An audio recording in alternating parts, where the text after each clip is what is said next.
Ayan na, papasok na sila. Ito grade 1 na. Ito grade 5. Alam niyo na yung school niya ah. Baon. Meron na. O, dadagdagan ko pang gas.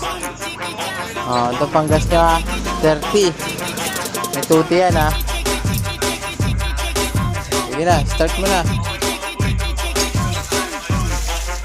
Alam na nila yung school nila, yung room nila.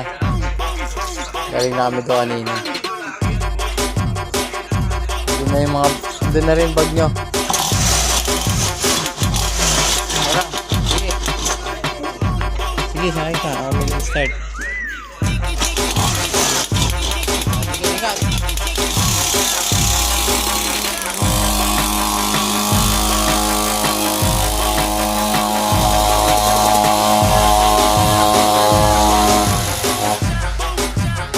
Alam na nila yung school nila.